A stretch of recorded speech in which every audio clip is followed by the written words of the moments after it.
Bill Belichick, but his former coach has been and has seen better days. Belichick just finished his worst season in New England since he got there back in 2000. So, Acho, would Tom Brady winning the Super Bowl be a bad look for Bill? Big dog, it'd be a terrible look.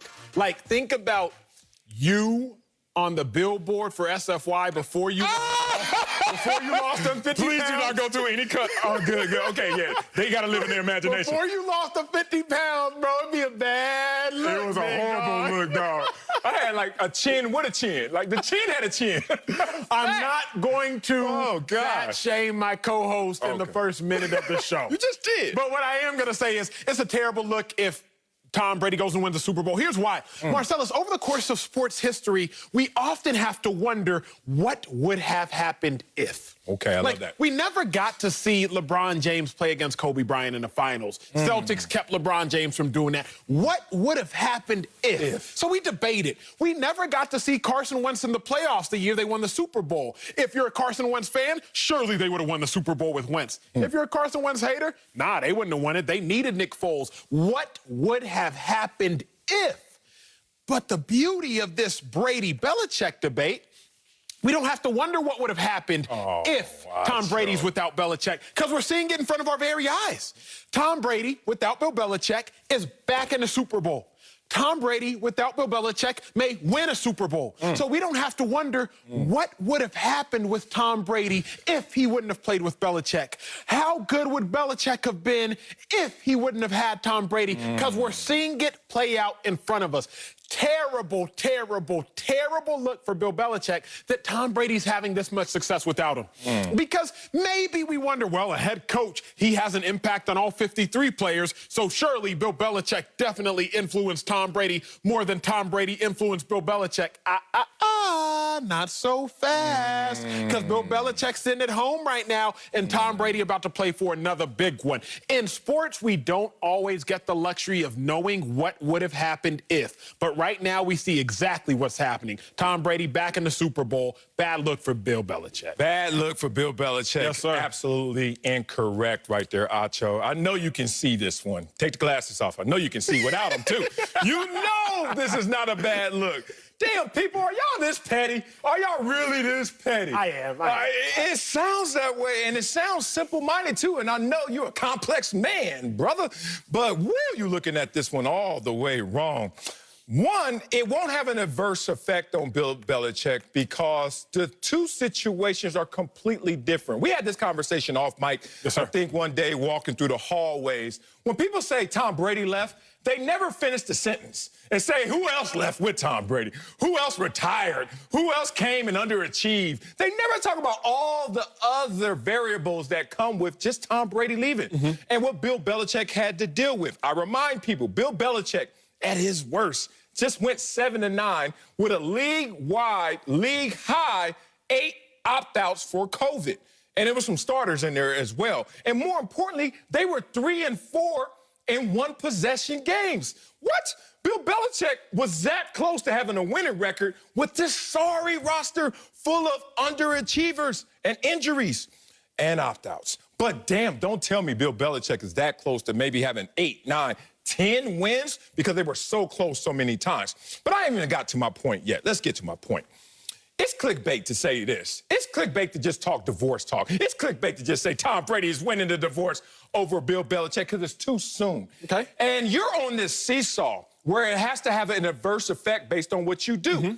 I'm not on that seesaw because I have seen this situation play out before where it didn't hurt someone's legacy because of a departure and success in that departure. I ask you, when Kawhi Leonard, my guy Kawhi Leonard, left the Spurs and Greg Popovich, who's the best active NBA coach, if not one of the best ever as an NBA coach, did it hurt his legacy when he went to Toronto and won a championship with Nick Nurse? Where people saying, oh, Popovich, you can't coach anymore. Nick Nurse is on your level. I thought about that this morning on that Peloton losing them 50 pounds. Okay, what about this one? When Peyton Manning, who took 4 different head coaches to the Super Bowl, and he won with Coach Dungy. And then he went out there and won again with the Broncos. Everybody look at Coach Dungy and say, Coach Dungy, you can't coach. Get off of NBC. You don't know what you're talking about. No one went there. Let's go to other sports.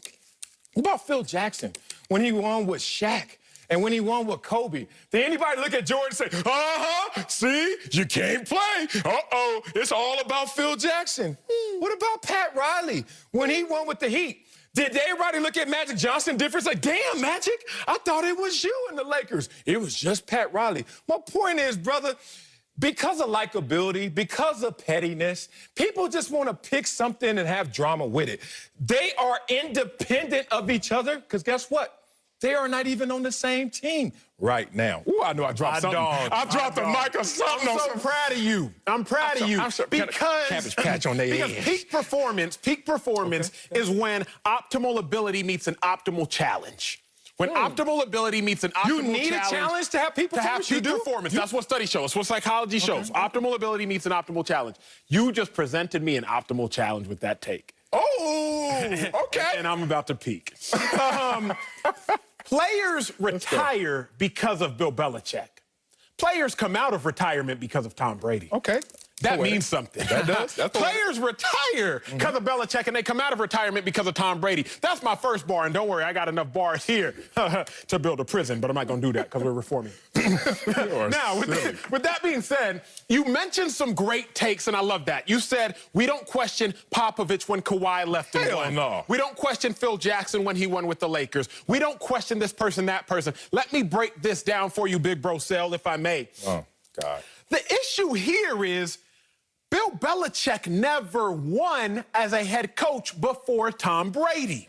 So all of Bill Belichick's wins came with Tom Brady. So when Tom Brady goes and leaves, now we question Bill Belichick because he never won as a head coach without Tom Brady. Well, he won. He didn't win a Super Bowl. Correct. That's my point. Never won a Super Bowl. Don't forget Cleveland's past success was 1994 Bill Belichick. Okay. But he didn't win as a head coach, not a Super Bowl. Playoff game. Popovich won chips before Kawhi.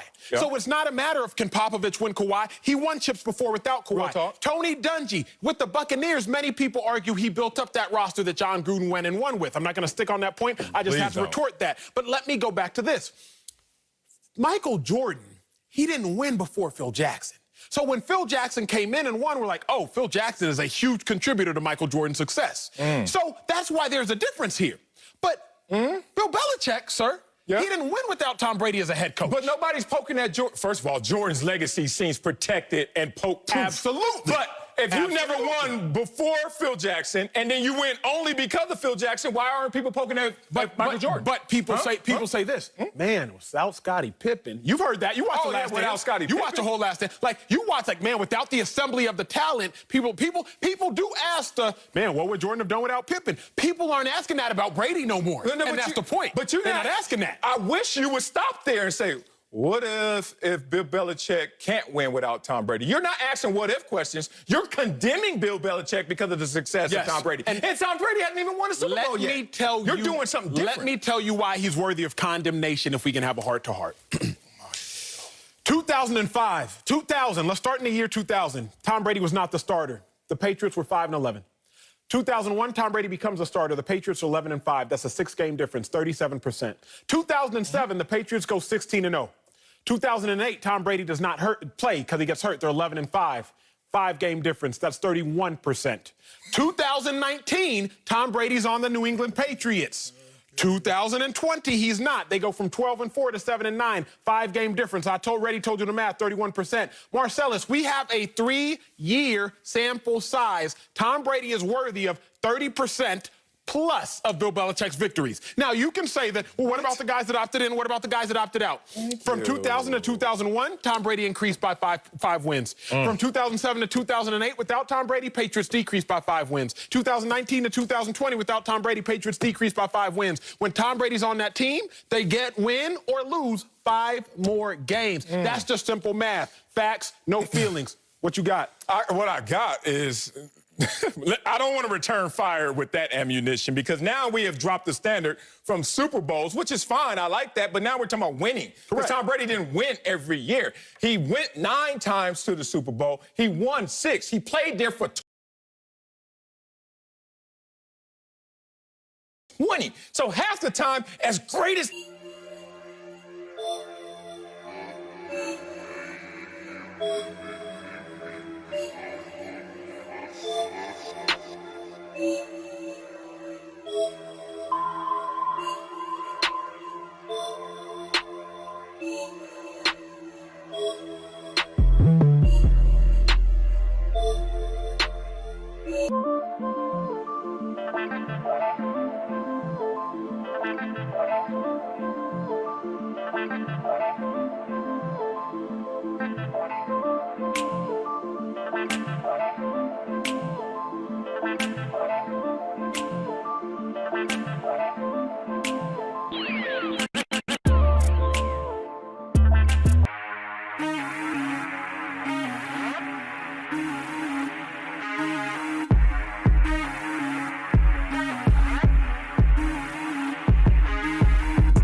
threatening to divorce over Bill Belichick because it's too soon. Okay. And you're on this seesaw where it has to have an adverse effect